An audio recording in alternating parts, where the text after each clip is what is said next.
بسم اللہ الرحمن الرحیم۔ شروع اللہ کے نام سے جو بڑا مہربان اور نہایت رحم کرنے والا ہے۔ اللہ کو راضی کرنے والی قرآنی آیت، نماز فجر کے بعد جو بھی پڑھتا ہے اللہ کی محبت نصیب ہوتی ہے، وہی پڑھتا ہے جسے اللہ چاہتا ہے۔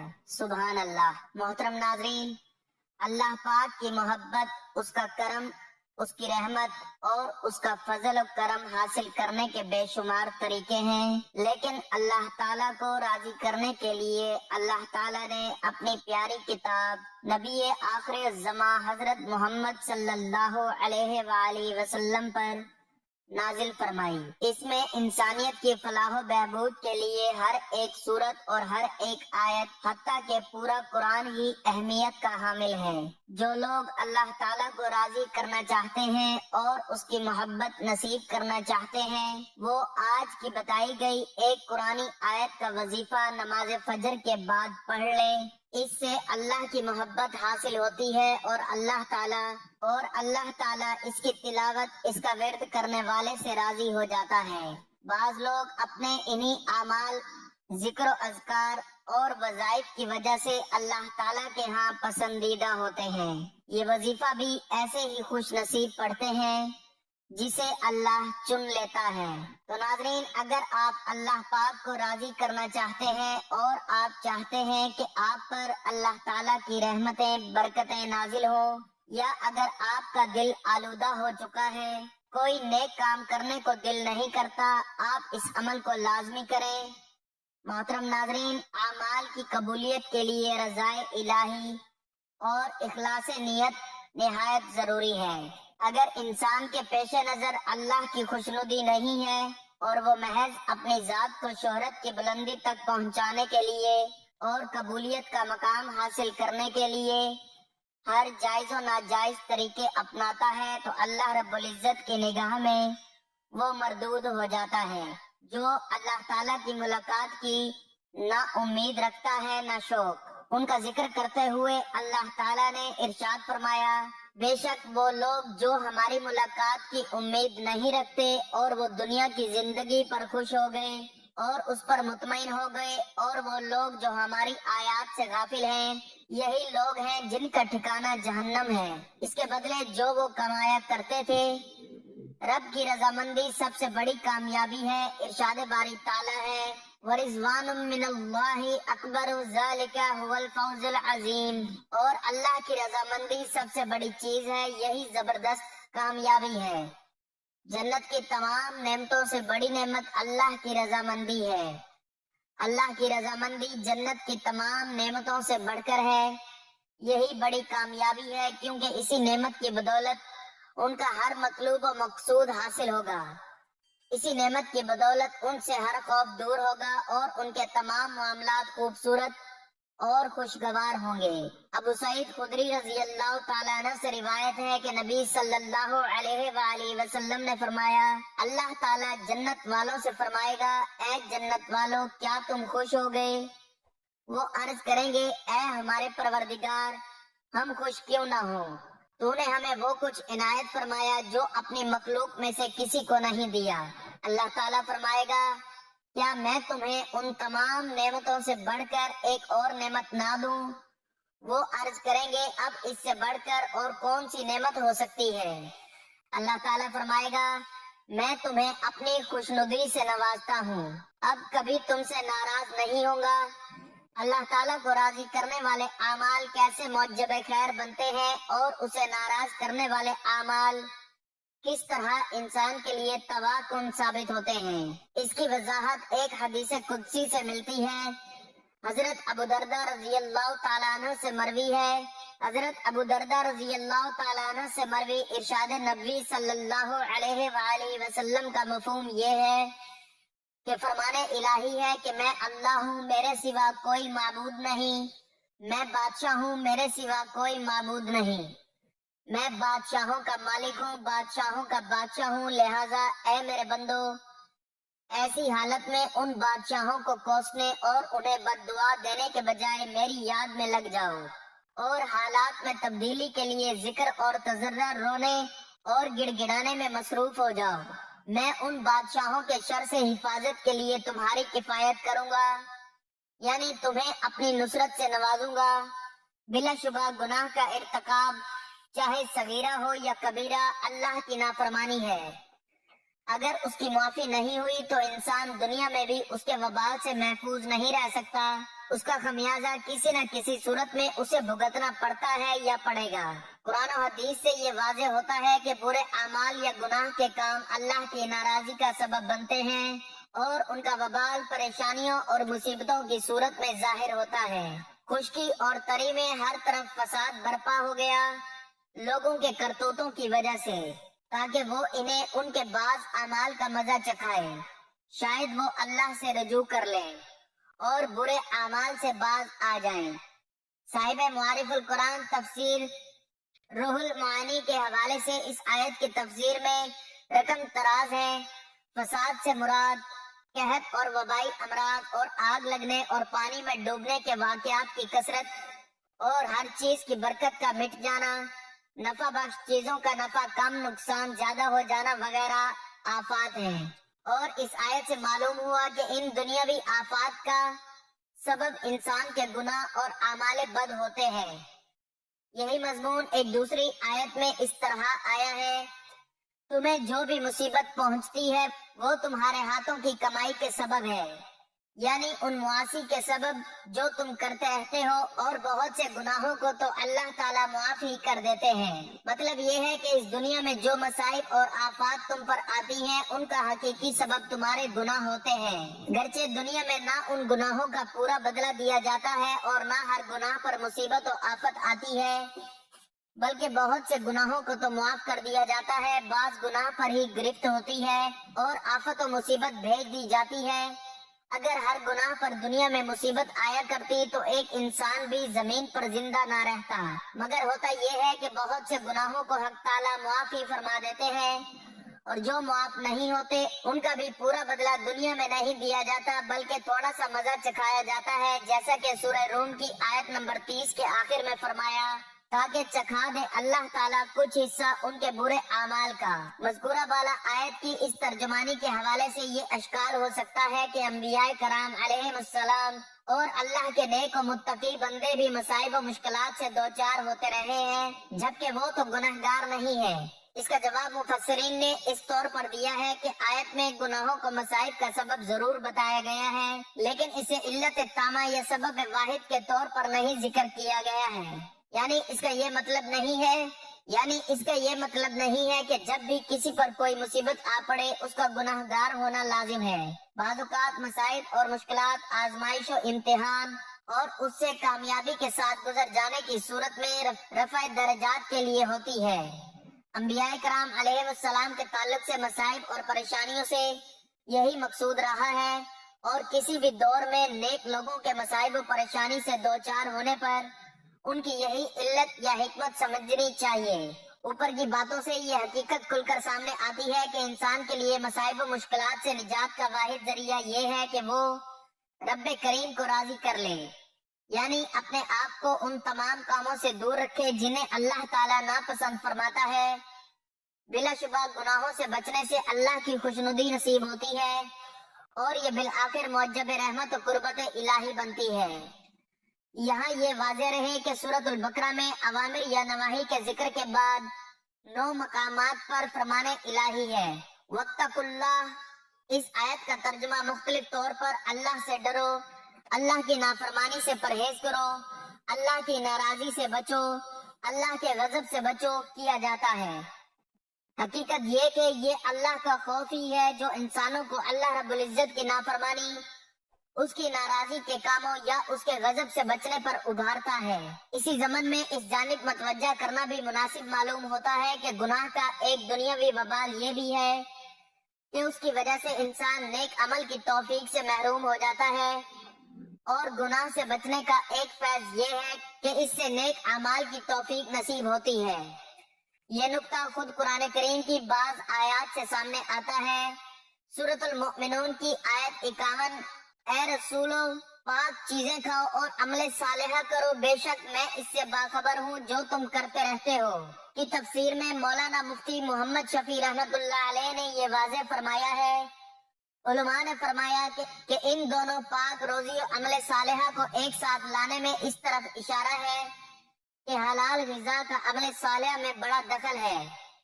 جب غذا حلال ہوتی ہے تو نیک اعمال کی توفیق خود بخود ہونے لگتی ہے، اور غذا حرام ہو تو نیک کام کا ارادہ کرنے کے باوجود بھی اس میں مشکلات حائل ہو جاتی ہیں۔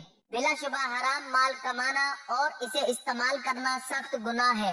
اس کے متعدد نقصانات میں سے یہ بھی ہے کہ آمدنی یا مال سے برکت اٹھ جاتی ہے، جسمانی، ذہنی اور فکری صلاحیت متاثر ہوتی ہے، اور اولاد کی پرورش پر بھی اس کا برا اثر پڑتا ہے۔ ایک جدید عربی تفسیر نظرات فی کتاب اللہ کی مؤلفہ محترمہ زینب الغزالی نے بھی مذکورہ آیت کے حوالے سے حلال روزی کی برکات کو بڑے اچھے انداز میں واضح کیا ہے۔ متعلقہ حصہ کا اردو ترجمہ ملاحظہ ہو۔ پھر اللہ نے اپنے رسولوں اور تمام مخلوقات کو حکم دیا کہ وہ حلال اور پاکیزہ کمائیں، کھائیں اور نیک اعمال کریں۔ یہ اس بات کی دلیل ہے کہ حلال عمل صالح میں معاون بنتا ہے۔ اللہ سبحانہ وتعالی ظاہر اور باطن ہر چیز سے واقف ہے۔ حلال کی تلاش برکت کا سبب ہے، اسی طرح حلال کی تلاش سے انسان کو عمل صالح میں تعاون ملتا ہے۔ حلال کھانے کا نفس پر بڑا اچھا اثر پڑتا ہے، جس کے نتیجے میں نفس خیر کی طرف متوجہ ہوتا ہے اور برائی سے باز رہتا ہے، کیونکہ بدن کی غذا اگر حرام ہے تو بدن پر تاریکی چھا جاتی ہے، اگر حلال ہے تو جسم میں نور اور صالح قوت پیدا ہوتی ہے جو ہدایت کا سبب بنتی ہے۔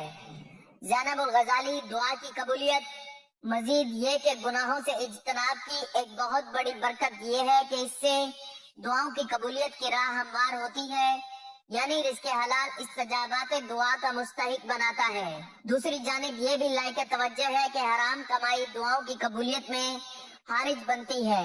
ہادی برحق نبی اکرم صلی اللہ علیہ وآلہ وسلم نے عقل حلال کی تعلیم دیتے ہوئے ایک دفعہ مذکورہ بالا آیت اور سورۃ البقرہ کی آیت 169 ترجمہ لوگوں زمین میں جو حلال اور پاک چیزیں ہیں انہیں کھاؤ کی تلاوت فرمائی، اور پھر صاف لفظوں میں واضح کیا کہ حرام روزی کھانے والوں کی دعا قبول نہیں ہوتی، خواہ وہ بار بار دونوں ہاتھ پھیلا کر رب سے دعا کیوں نہ کرتے رہیں۔ اس حدیث میں بڑی عبرت و نصیحت ہے۔ حضرت ابو ہریرہ رضی اللہ تعالیٰ عنہ سے روایت ہے کہ نبی کریم صلی اللہ علیہ وآلہ وسلم نے فرمایا کہ اے لوگو، اللہ پاک ہے اور پاک چیز ہی قبول کرتا ہے، اور اللہ نے جس کام کا حکم پیغمبروں کو دیا تھا اسی کا حکم مومنوں کو دیا ہے۔ اللہ تعالیٰ نے پیغمبروں سے فرمایا تم سب پاک چیز کھاؤ اور تم جو کچھ کرو گے میں اس سے باخبر ہوں، اور اللہ تعالیٰ نے مومنین سے فرمایا مومنوں، ہم نے جو چیزیں تم کو عطا کی ہیں ان میں سے پاک چیزیں کھاؤ۔ اس کے بعد حضرت صلی اللہ علیہ وآلہ وسلم نے اس شخص کا ذکر کیا جس نے لمبا سفر اختیار کیا اور جس کے بال پریشاں گرد آلود ہو رہے ہیں، اور وہ دونوں ہاتھ اٹھا کر کہہ رہا ہے اے پروردگار، یعنی دعا مانگ رہا ہے، لیکن حالت یہ ہے کہ اس کا کھانا بھی حرام، پینا بھی حرام ہے، لباس بھی حرام ہے اور غذا بھی حرام، پھر کیوں کر اس کی دعا قبول ہو سکتی ہے؟ مزید اہم بات یہ کہ روزانہ صبح کو جن دعاؤں کا مانگنا نبی کریم صلی اللہ علیہ وآلہ وسلم کا معمول رہا ہے ان میں یہ دعا بھی شامل ہے۔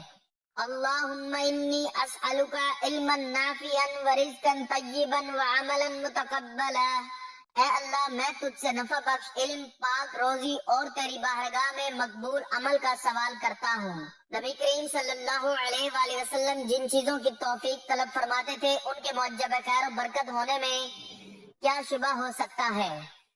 مختصر یہ کہ گناہ کے ارتکاب کے دنیاوی و اخروی نقصانات میں سے سب سے بڑا نقصان اللہ رب العزت کی ناراضگی ہے۔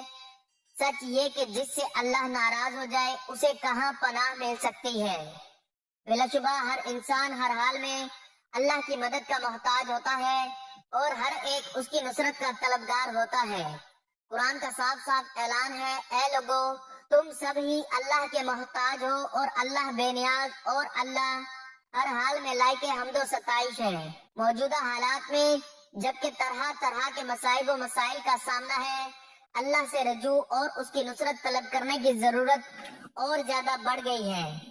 اس لیے یہ ہمارے لیے انتہائی ضروری ہو گیا ہے کہ ہم اپنے آپ کو ان تمام کاموں سے دور رکھیں جو اللہ کو ناپسند ہیں، گناہ سے خود بچیں اور دوسروں کو بھی بچانے کی کوشش کریں۔ بلا شبہ اللہ کو راضی کرنے کا یہ بڑا مؤثر ذریعہ ہے۔ حقیقت یہ ہے کہ رب کریم کو راضی کیے بغیر ہمارا کوئی مسئلہ حل ہونے والا نہیں اور نہ مصائب و مشکلات ہی سے نجات ملنے والی ہے۔ اللہ کرے یہ حقیقت اچھی طرح ہم سب کے ذہنوں میں بیٹھ جائے۔